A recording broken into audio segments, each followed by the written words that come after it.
తెలంగాణలో ప్రజా తిరుగుబాటు రాబోతుందని కేంద్ర హోంశాఖ సహాయక మంత్రి బండి సంజయ్ అన్నారు. శనివారం కరీంనగర్ జిల్లా కేంద్రంలో ఏర్పాటు చేసిన మీడియా సమావేశంలో మాట్లాడుతూ కాంగ్రెస్ ప్రభుత్వ వైఫల్యాలపై బీజేపీ యుద్ధం ప్రకటించబోతుందన్నారు.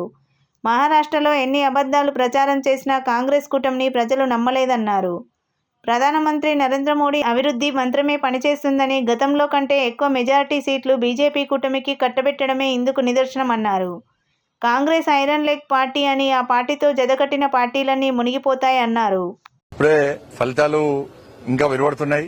మహారాష్ట్రలో ఎన్డీఏ కూటమి విజయ దుందుబి మ్రోగిస్తున్నది. ఎక్కడ చూసినా కూడా ఇలా భారతీయ జనతా పార్టీ ఎన్డీఏ హవా మహారాష్ట్రలో కొనసాగుతున్నది. ఇలా Congress party iron leg party అని చెప్పి అన్ని పార్టీలు భావిస్తున్నాయి. ఇలా ఈ ఫలితాలతోని వాళ్ళు ఇప్పటికే 220 సీట్లకు పైగా మెజార్టీ ఉంది. మ్యాజిక్ ఫిగర్ దాటింది. గతంలో కంటే ఎక్కువ సీట్లను సాధించబోతున్నాం. దానిలో ముఖ్యంగా భారతీయ జనతా పార్టీ పోయినసారి 105 స్థానాలు గెలిచింది. ఈసారి 125 స్థానాలు పైగా గెలవబోతున్నమాట. కాంగ్రెస్ పార్టీ 125 స్థానాలు పోటీ చేసింది. 20 స్థానాలు గెలిచే పరిస్థితి కూడా కాంగ్రెస్ పార్టీ.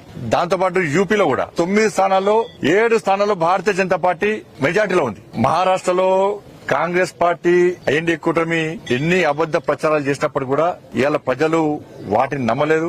నరేంద్ర మోడీ గారి నాయకత్వం మీరు నరేంద్ర మోడీ గారి యొక్క అభివృద్ధి మంత్రమాట పనిచేసింది. వారి విశ్వాసాన్ని నమ్మకం ప్రజలు ఇవాళ ఎన్డీఏ కూటమికి అధికారాన్ని అప్పయ్యారు. ఒకసారి ప్రభుత్వంలోకి వచ్చినాక నెక్స్ట్ టైం మెజార్టీ తగ్గుతుంది. కానీ ఈసారి మెజార్టీ విపరీతంగా పెరిగింది. సార్ ఉద్దవ్ ఠాకరే లాంటి శివసేన పార్టీలు వాళ్ళ ఐడియాలజికల్ దానికి విరుద్ధంగా, హిందుత్వానికి విరుద్ధంగా, హిందూ ధర్మానికి విరుద్ధంగా వివరించే పార్టీలతో కుమ్మక్కు కావడం వల్ల మొత్తం అడ్రస్ లో కూడా గల్లంతైపోయినాయి పార్టీలను. మహారాష్ట్రలో హిందూ సమాజం చైతన్యాన్ని చాటింది. ఎంఐఎం పార్టీతో కాంగ్రెస్ పార్టీ కుమ్మక్కై ఓట్లను చీల్చే ప్రయత్నం చేశారు. అనేక రకాల కుట్రలు చేశారు. కానీ అక్కడ ధర్మం గెలిచింది.